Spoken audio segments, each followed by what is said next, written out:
열왕기 상 5절부터 있는데 4절부터 읽겠습니다. 제가 4절부터 13절까지 우리 한 절씩 교독합니다. 제가 먼저 한 절 읽고 우리 모두가 같이 읽고 번갈아 가면서 읽겠습니다.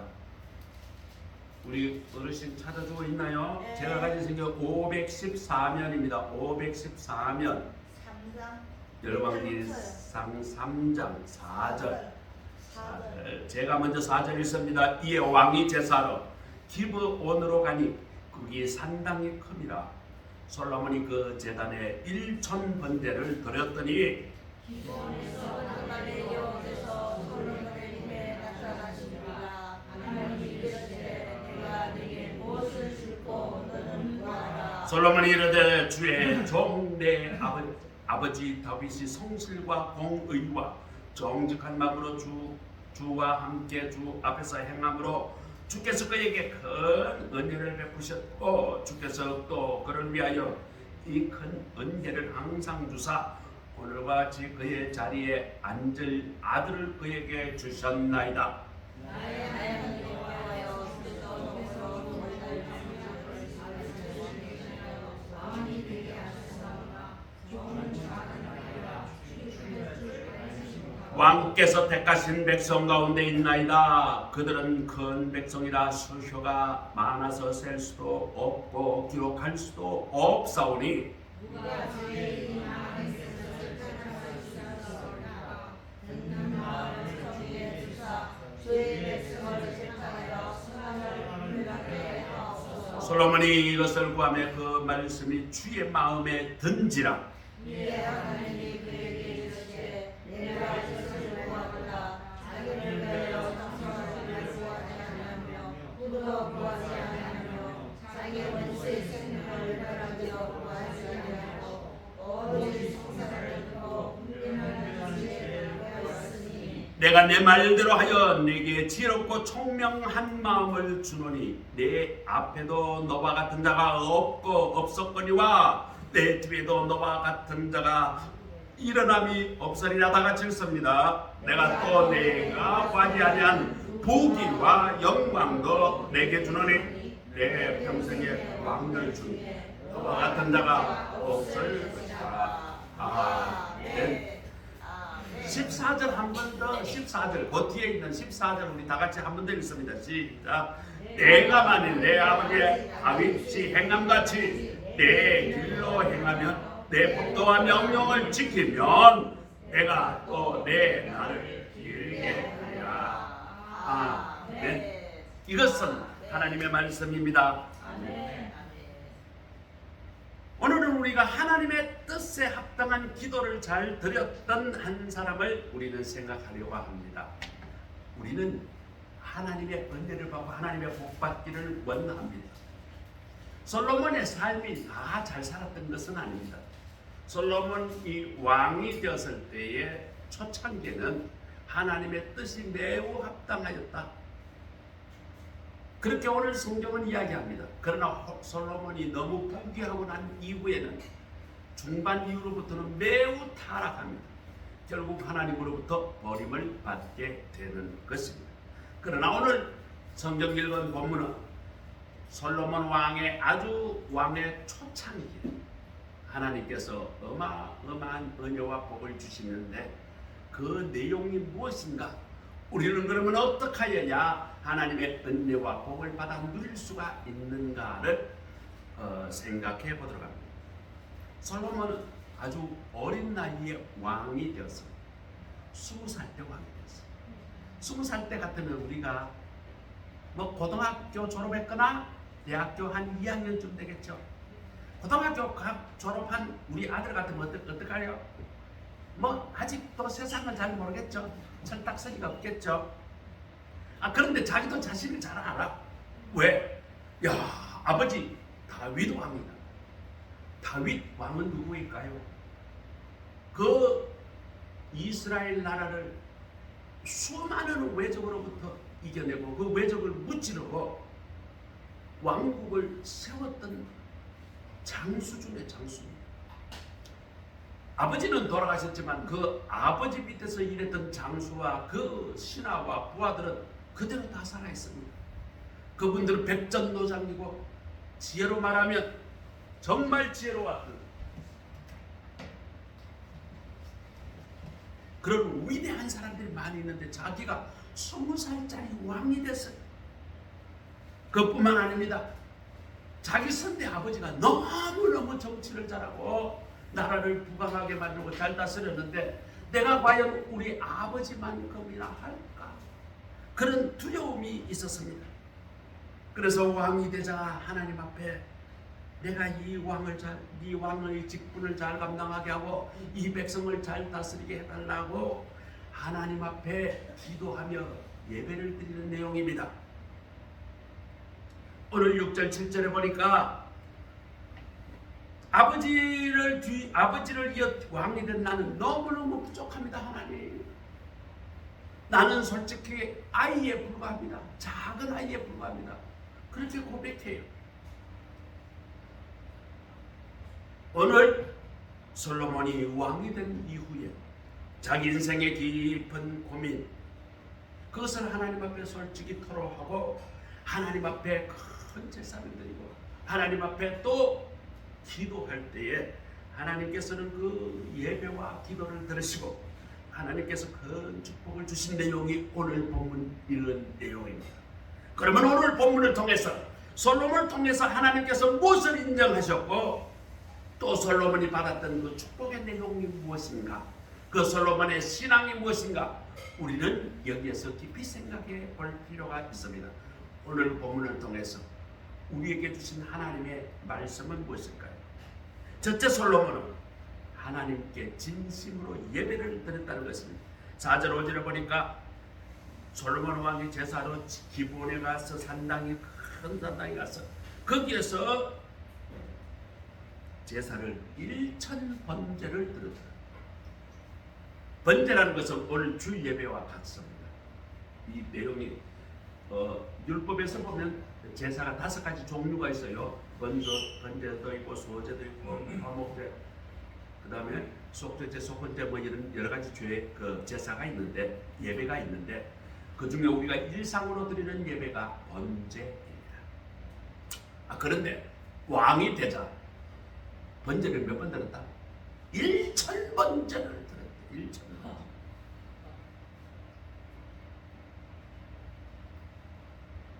내가 왕이 되었지만 나는 너무 부족해. 내가 이 세상에서 무슨 일을 하고 어떤 높은 지위에 높아고 사장까지 되고 어떤 조직의 장이 됐지만 나는 하나님 앞에 볼 때 내가 너무나 부족한 사람이야. 뭐 그 자리에 올랐다는 것은 남들이 뭐 그 자리에 감당할 만하니까 했다. 그래서 그 자리에 있겠죠. 어떤 과장 자리에 올랐다, 차장 자리에 올랐다, 혹은 국장 자리에 올랐다, 또 부사장 되었다, 사장이 되었다 하면 그런 자격이 있고 남들로부터 그만하니까 그 자리에 갔다. 뭐 그렇게 볼 수도 있습니다.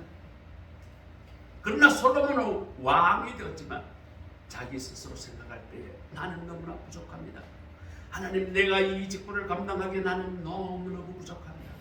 이것을 깨달았고 하나님 앞에 고백하고 있는 것입니다. 그래서 무엇을 할까요? 하나님 나를 불쌍히 여겨 주옵소서. 나에게 지혜 주옵소서. 하나님, 이 일을 감당할 수 있도록 해 주옵소서. 하나님, 내가 하나님의 도움을 받아야 되겠습니다. 그래서 하나님 앞에 내가 진정으로 예배를 드려야 되겠습니다. 그래서 번제를 한 번도 아니고 1000번을 드렸다. 얼마나 마음이 진심으로 하나님 앞에 예배를 드리고 싶었으면 연속해서 1000번이나 드렸을까요? 이 1000번을 어떻게 드렸는지 성경에는 기록이 없습니다. 그저 1000번제라는 말만 나옵니다. 그래서 1000번제니까 1000번은 드렸겠구나.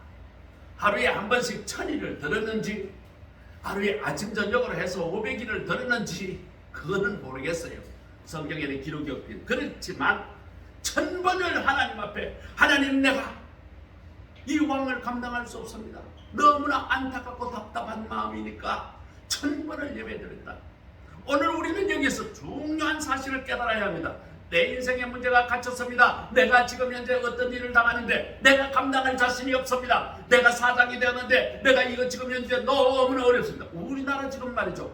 중국에 지금 알리와 테무가 지금 넘어오니까 우리 중소기업들은 말이죠. 다 죽어. 너무 싸게 만들어서 우리나라에 오니까 중국도 지금 죽을 지경이라고 그러더라고. 왜 알리 테무 하는 사람, 그 사람들 지금 중국에 있는 제 친구들이 좀 있어요. 그 사람들이 여기 보니까 중국도 너무 지금 많이 만들어놨는데 이게 팔리지 않아가지고 계속 중국도 말이죠. 대부분 기업들이 다 덤핑으로 전 세계에다 파는데 미국이 팔지 말라니까 가뜩이나 재고가 많은데 미국이 팔지 말라고 이러니까 또 관세로 막고 뭐를 아예 팔지도 못하게 막고 이러니까 재고가 말이죠. 중국 전체에 넘쳐난대요. 그래서 알리 테무는 중국 정부에서 아예 만들라고 그 많은 재고를 떨이 하려고 만든 그것이 테무라는 거예요. 테무가 그 대부분 중국 정부가 돈을 내서 만들었다고 합니다. 그리고 이거 아예 어차피 회사 망할 것 같으면 빨리 싸게라도 팔고 빨리 떨어버리라 그렇게 만든 것이 테무래요. 그래서 말도 안 되는 가격을 제가 이 원셔츠를 4벌을 한꺼번에 샀는데요. 야, 이거 한 벌에 얼마 주고 산 줄 아세요? 이거 한국에서 사면 이거 몇만 원 줘야 되는데 세상에 3달러 4개에서 12달러. 그런데 말이죠. 운송료 중국에서 우리 집까지 오는데 운송료는 없어. 프리 차지라고 되더라. 아니 이게 3달러가 붙으면 3,000원 좀 4,000원 좀 되겠네요. 뭐 4,000원 좀 넘거나 뭐 그쯤 되는데 이거 제로비나 나오겠냐고. 뭐 중국이라고 뭐 땅 팔면 이거 천이 나오는 거 아니잖아요. 또 그 사람도 미싱도 하고 여기 부품도 여기다 달고 하려면 이게 그 원가로 안 된다는 거 제가 알아요. 그런데 이거 파는 그 업체는 오죽한 심정으로 그래 팔았겠냐. 중국에 지금 있는 많은 업체들이 다 그렇다는 거예요. 이게 우리나라 오니까 우리나라에 이거 만드는 업체가 살아남겠어요. 우리나라에 이거 만들어가지고 원가만 해도 10,000원이 넘을 건데 10,000원이 뭐야? 제가 말이죠. 모키나 와이셔츠 사면 60,000원 정도 줘야 우리 국산을 사요. 60,000원 줘야. 그것도 뭐 할인한다 해가지고 보면 10% 할인, 6,000원 할인해 줍니다. 그런데 이거를 3달러 주고 내가 샀으니 이야 보통 문제 아닙니다. 그러니 중소기업이 어떻게 살아남겠어요? 우리나라 중소기업이 지금 막 쓰러지고 있습니다. 이게 우리나라만 현상이 아닙니다. 중국의 제품이 전 세계에다 지금 만든 재고들 막 편합니다. 유럽에 있는 중소기업들은 아예 다 죽었어요. 유럽의 불경기는 우리보다 더 심각합니다. 일본의 불경기는 우리보다 더 심각합니다. 그나마 우리는 반도체에서 자동차, 조선이 지금 이제 잘 팔려가지고 그런 대로 버티고 있어요.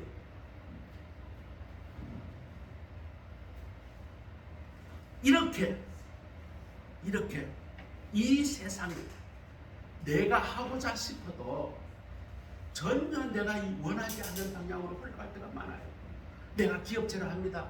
내가 기업체를 하는데 이렇게 불경기가 올 줄 누가 알았어요? 중국이 저렇게 싸게 우리나라에 갖다 팔 줄 누가 알았냐고. 제 친구들이 대부분 중소기업체 사장인데 다 망했어요. 요즘 뭐하니? 그러면 그냥 직원 다 내버리고 문 닫고 지금 다음 사업을 뭐 할까 구상한다. 몇 년 됐냐? 벌써 한 2, 3년 됐다. 다 사장이 쉬고 있다는 거예요. 이제는 물어보기도 겁날 정도로 지금 불경기예요. 저는 내 친구들에게 그 이야기합니다. 어차피 우리가 임금비나 제조비를 중국을 이길 수 없으니까 빨리 차세대 산업, 인공지능이나 그 다음에 어떤 창조적인 어떤 지식 산업으로 빨리 전환해라. 그렇게 지금 제가 권고합니다. 제가 요즘요 나이 70에 새로운 전공을 하나 하고 있습니다. 그게 뭘까요? 미래의 음악, 실용음악을 제가 전공하는데 이 원래가 졸업반입니다. 그동안 내가 몇 년 공부했어요. 야, 실용음악 4학년 지금 마지막 학기인데 올 마지막 학기 제일 어렵습니다. 지금 전 세계 영화음악을 다 갖다가 이번에는 그걸 분석을 하고 그걸 만드는 일을 원래 할 거예요. 지금 한 3, 4개월 동안. 지금 현재 말이죠.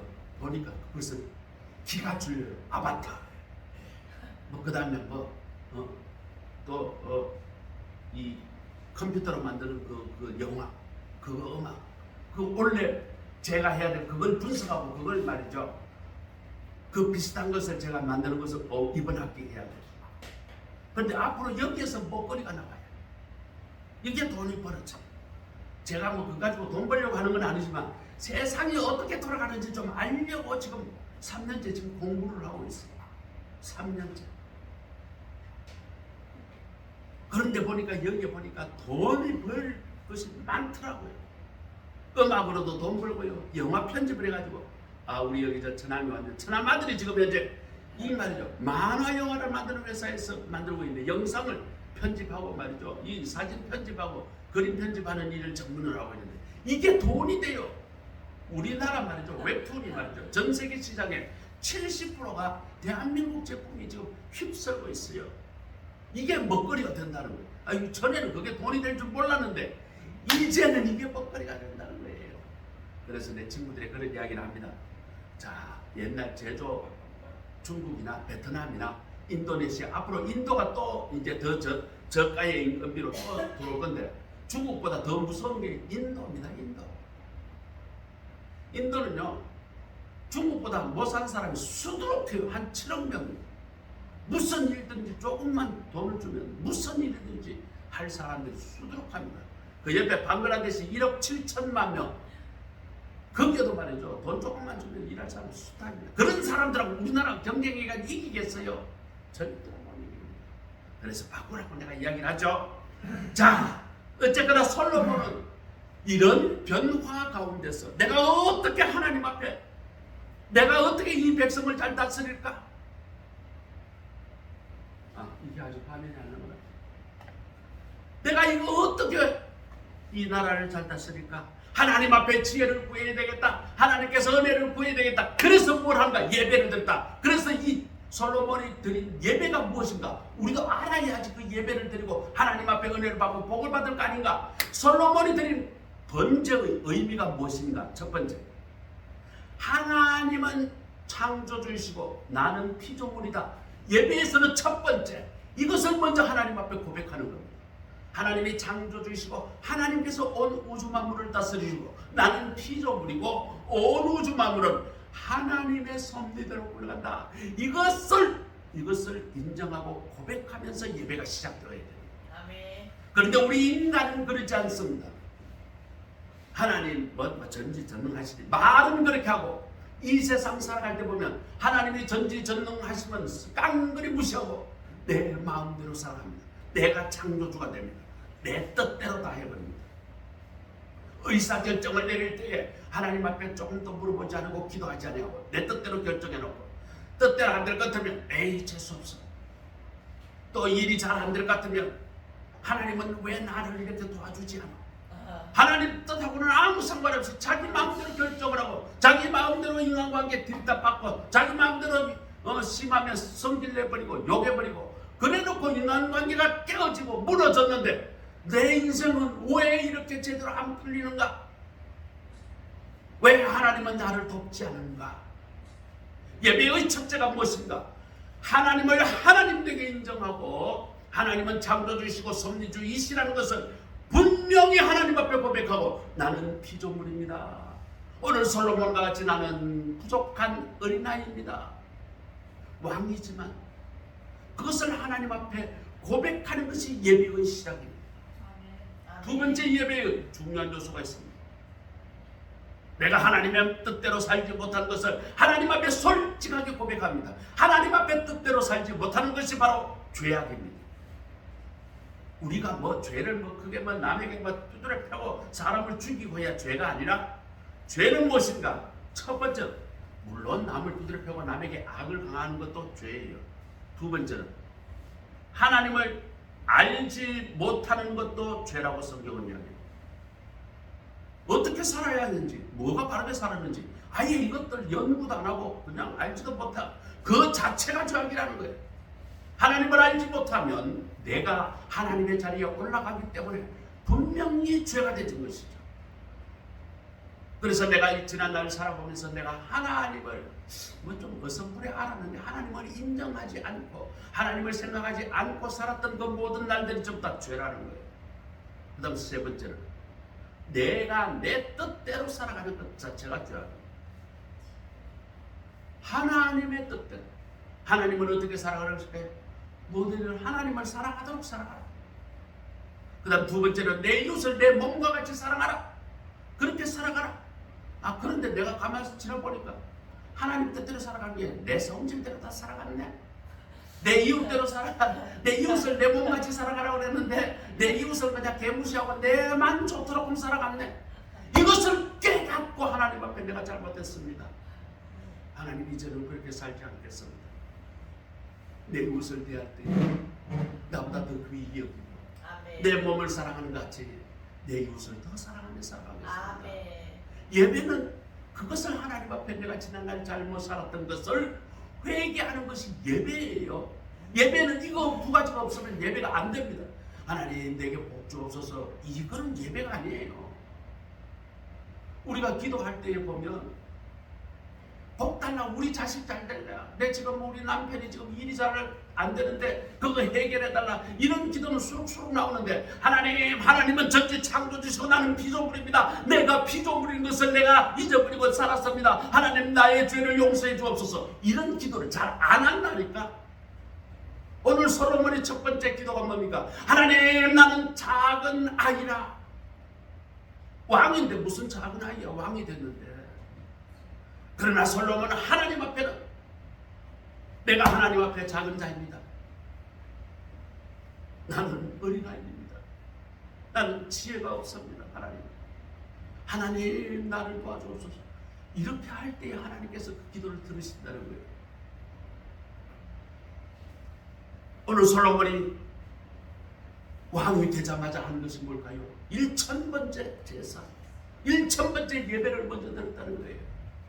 오늘 예배의 중요한 것은 우리가 두 가지 원칙을 이야기했습니다. 그 이외에도 예배는 많지만 우리 시간이 짧기 때문에 예배에서 중요한 것은 첫 번째 무엇일까? 하나님을 하나님으로 인정하고 나는 피조물인 것을 인정하는 것이, 그것이 예배의 시작입니다. 그 다음 두 번째, 내가 내 죄를 하나님 앞에 고백하고 그 죄를 하나님 앞에 회개하는 이 두 개가 예배에서 제일 중요한 요소입니다. 우리가 주일날 예배 오게 되면요, 성목사 와서 주일날 와서 오늘도 아주 거창한 점심을 준비했습니다. 우리 집 사람이 말이죠. 오늘 어떻게 하면 맛있게 대접할까 어제 연구해가지고 아주 그냥 오늘 말이죠, 뭐도 넣고 닭을 말이죠 해가지고 오늘 아주 그냥 닭봉닭으로 오늘 맛있게 대접해야지. 그리고 내가 김밥만 해라. 그래서 우리 집 사람은 좀 더 섬기고 싶었어. 물론 점심 잘 먹고 이렇게 교제 나누는 것도 좋아요. 또 와가지고 아이고 손영아 집사 찬송하지, 얼마나 신나게 잘하는지, 교회가 활력이 넘칩니다. 하나님이 얼마나 기뻐하실까. 우리 같이 찬송하는 것도 좋아요. 제일 중요한 것은 무엇인가? 예배 들어올 때 우리 성남 소망교회 작은 교회지만 이 교회 예배 드릴 때 내가 하나님 앞에 하나님을 하나님으로 인정하는 것을 내가 배웠습니다. 지금부터는 예배가 하나님을 하나님으로 인정하고 나는 피조물로 인정하며 살아가겠습니다. 내가 살아생전에 아침에 눈 뜨면 하나님은 창조주십니다. 나는 피조물입니다. 하나님 나를 잘 다스려 주옵소서. 눈 뜨면서 기도하며 살겠습니다. 이게 예배예요.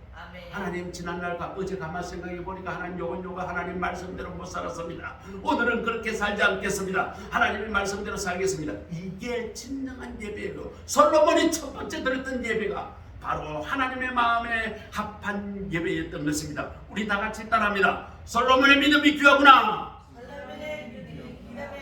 왕이 되고도 최고의 예배를 드렸구나. 성도 여러분, 솔로몬처럼 하나님을 감동시키십시오. 할렐루야. 그러면 하나님께서 여러분의 가정과 여러분의 사업과 여러분의 자녀들을 책임져 주시고 복을 주실 것을 내가 보증합니다. 아멘. 내가 보증해봐요. 별볼이 있나? 성경이 보증합니다. 아멘. 하나님의 은혜와 강복이 여러분과 여러분 가정과 여러분의 자녀에게 함께 하시기를 주님의 이름으로 축원합니다. 아멘. 1000번째 드린 솔로몬의 믿음을 본받는 우리 모두가 되시기를 간절히 소원합니다. 자, 두 번째는 솔로몬은 하나님을 감동시켰습니다. 10절에 보니까 솔로몬이 이것을 구하네 그 말씀이 주의 마음에 속 든지라. 하나님의 마음에 들었다는 거예요. 하나님의 마음에 들었다는 거예요. 솔로몬이 하나님께서 내가 니한테 무엇을 줄고 기도할 때 하나님이 나타나서 마음속으로 말씀을 합니다. 야, 1000번째 들으니까 하나님이 어이구, 야, 얘가 정말 제대로 하려고 그러네. 그래, 한번 구해봐. 그래, 내가 소원 들어줄게. 뭘 구할래? 이랬더니 솔로몬이 말이죠. 처음에 하나님의 은혜에 감사를 먼저 하는 거예요. 아니 구해라고 그랬는데 하나님 앞에 감사를 먼저 합니다. 첫 번째는 말이죠. 정직과 성실과 정직한 마음으로 살아가시는 우리 다윗 아버지를 주심을 감사합니다.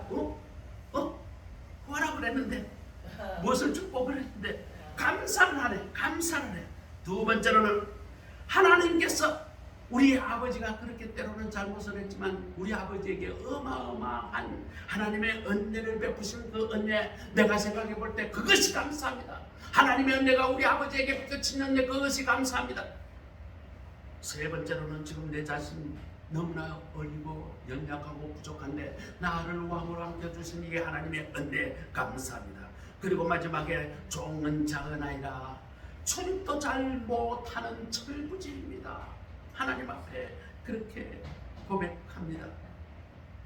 솔로몬은 지금 말이죠. 나이가 어리잖아요. 20살밖에 안 됐잖아요. 그런데 이런 기도를 했다. 이거 참 귀해요. 보통 말이죠. 젊어서 말이죠. 높은 자리에 올라가면 말이죠. 눈에 띄는 게 없어요.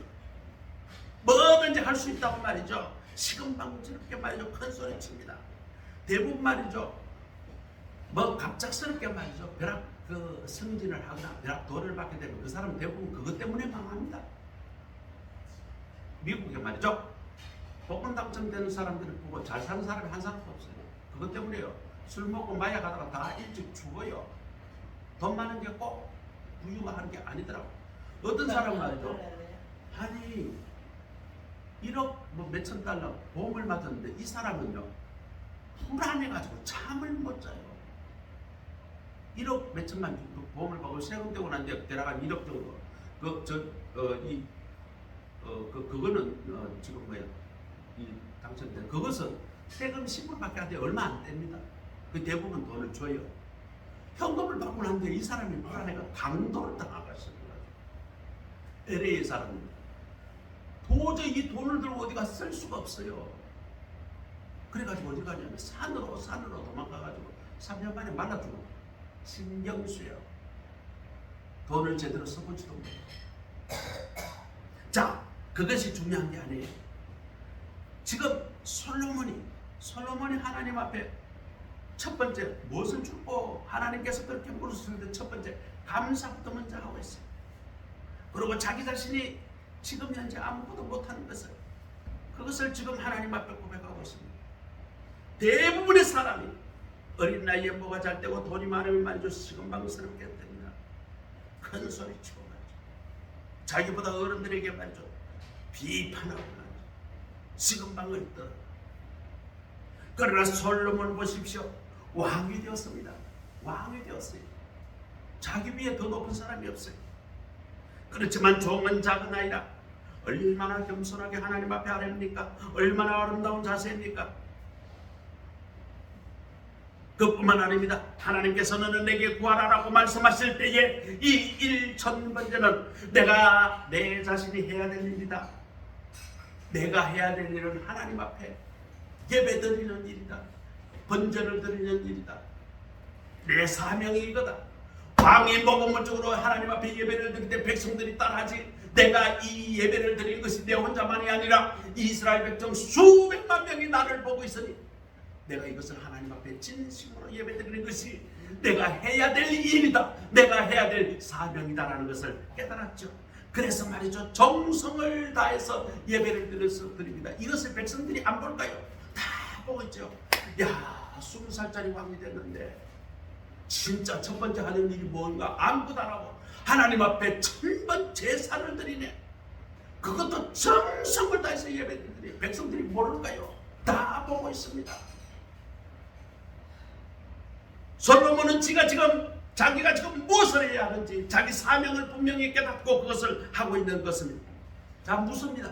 여러분은 이 땅에 일어나면서 하나님으로부터 내게 받은 소명이 무엇일까요? 사명이 무엇일까요? 그것을 생각해 본 적이 있습니까? 그걸 감당하기 위해서 내가 정말 솔로몬처럼 하나님 앞에 그 내 사명을 감당하도록 하나님 내게 지혜 주옵소서, 하나님 내게 능력 주옵소서, 이렇게 간구하고 기도해 본 적이 있습니까? 이 사명을 감당할 지혜가 필요해서 일천날을 기도하고 제사를 드리고 엄청난 예물로 하나님 앞에 예배를 드려보신 적이 있습니까? 솔로몬의 첫 번째 드렸던 1000번째의 제사의 의미가 바로 여기에 있었던 것입니다. 하나님의 소명을 깨닫고 이 소명을 소중히 여기는 자를 귀히 여기시는 분이 바로 하나님이신 것입니다. 우리는 우리의 사명을 깨닫고 이 사명을 감당하기 위해서 최선을 다함으로 하나님을 감동시켜야 합니다. 그럴 때 하나님께서 더한 축복으로 우리에게 임하게 해 주실 것입니다. 우리 말이죠. 옆 사람에게 한번 이야기합시다. 하나님께 소명이 받았습니까? 그걸 깨달았습니까? 그 사명을 위해 기도하고 하나님을 감동시킵시다. 그렇게 서로 이야기 한번 해봅시다. 자, 세 번째는 말이죠. 자, 우리가 말이죠. 하나님이 내게 주신 소명이 무엇인가? 그것을 깨닫고 그것을 이루도록 하나님 앞에 기도하고 그걸 헌신해야 합니다. 그럴 때 하나님께서 감동하시고 하나님께서 감동하시면 끝났어요. 그 다음부터는 하나님께서 내 인생을 이끌어 주시고 하나님께서 은혜를 책임져 주실 것입니다. 아멘. 자, 세 번째입니다.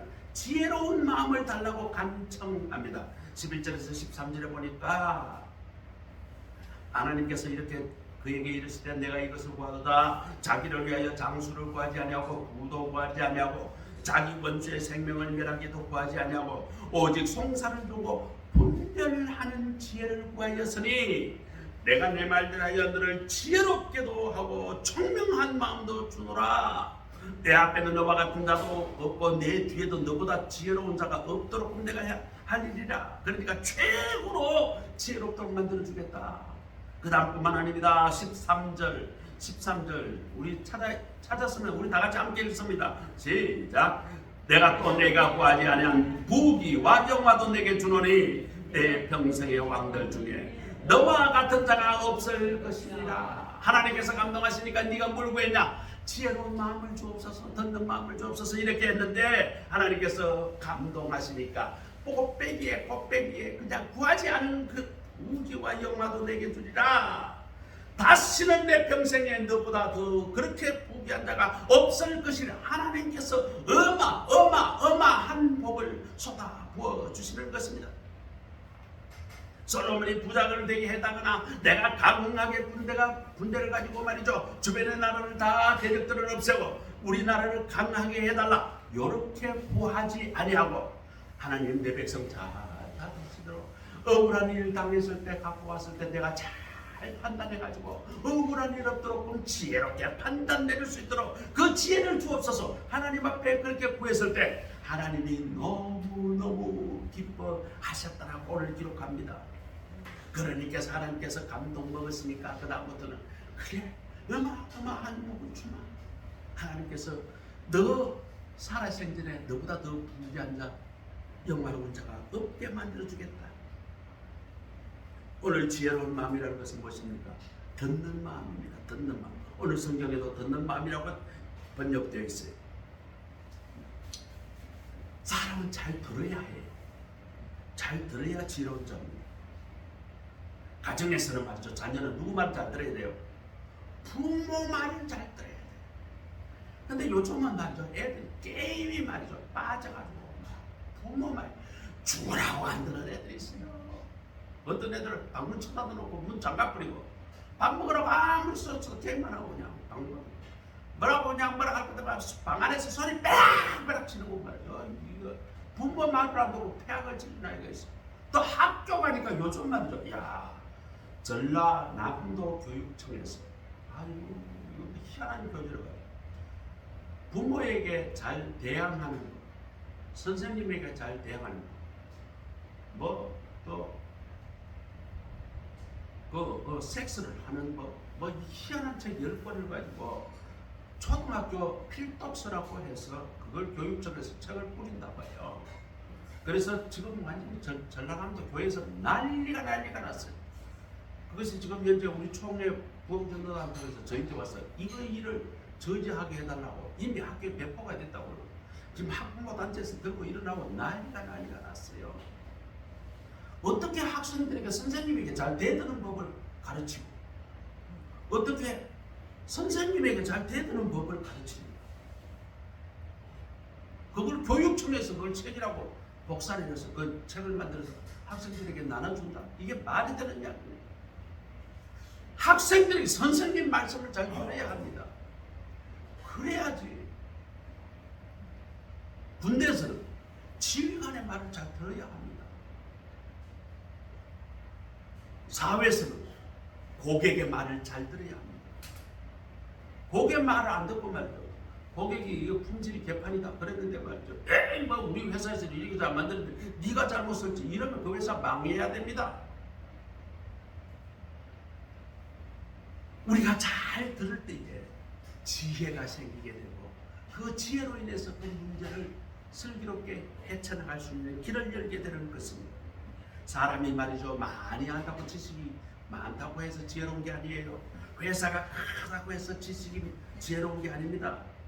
돈이 또 많이 가졌다고 또 지위가 높다고 지혜로운 것이 아닙니다. 깜냥이 안 되는 사람이 높은 지위에 있거나 돈이 많아지면 그 사람은 반드시 망하게 되어 있습니다. 그 직책에 감당할 만한 지혜가 있는 사람이 그 직책에 있어야 그걸 넘어지지 않고 감당합니다. 그것을 우리는 속된 말로 깜냥이라고 하죠. 아직 그 일을 감당할 만한 그릇이 안 됐다 그 말이죠. 그릇이 안 된다면 감투를 씌워주면 어떻게 됩니까? 그것 가지고 밑에 있는 사람 말이죠. 학대하고 또 그걸 가지고 배임해 가지고 말이죠. 술 마시고 마약하고 바람 피고 노름하고 그것 가지고 죄 짓고 그러다가 감옥 가고 심지어는 타락해가지고 가정에서 이혼당하고 그렇게 되다가 몸과 마음이 망가지고 자살로 생애를 마감하게 되는 그런 비참한 일을 겪게 됩니다. 그러므로 삶으로 어떻게 살아야 할지에 대한 지혜가 필요합니다. 지혜가 없으면 망합니다. 그 지혜가 어디서 나옵니까? 지혜는 많이 배운다고 나오는 것이 아닙니다. 하나님께서 우리에게 그 지혜를 주십니다. 무엇을 통해서? 하나님의 말씀을 통해서 우리는 지혜를 얻을 수 있습니다. 지혜는 자연적 지혜도 생깁니다. 우리가 나이가 들면 이렇게 하니까 내가 망하더라 알 수 있습니다. 그러나 우리가 경험하지 않고 우리가 지혜를 얻을 수 있는 방법은 뭘까요? 하나님의 말씀으로 우리는 지혜를 얻을 수 있어요. 지혜는 누군가의 말을 잘 들을 때도 지혜가 생깁니다. 종로구 내장화동에 가면 종침교라는 작은 다리가 있습니다. 종침교. 자, 이 다리의 유래가 이렇습니다. 조선 성종 때 의적을 지냈던 허종과 허침이라는 형제가 갑자사화에 화를 내렸습니다. 자, 그것이 무슨 이야기냐? 그 일화는 이렇습니다. 당시 임금님이 성종입니다. 자, 연산군을 낳은 왕후가 자기 부인이 윤씨였는데 이 연산군을 왕으로 시기가 싫었던 거예요.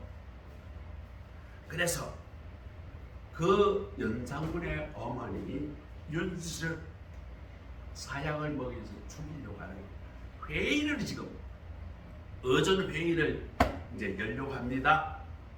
그런데 말이죠. 이 어전 회의에 이제 대신들은 다 모이쇼라고 해서 모이는데 이 허종이 말을 타고 가려고 하는데 누나가 급히 오면서 붙잡습니다. 자네 오늘 어전회의 가지 마라. 가면 내 꿈에 우리 일가가 완전히 멸문지옥하다고 꿈을 꿔. 너무 생생한 꿈을 꿔. 오늘 어전회의에서 중요한 결정을 하게 될 건데 거기 참석한 사람은 다 죽게 돼.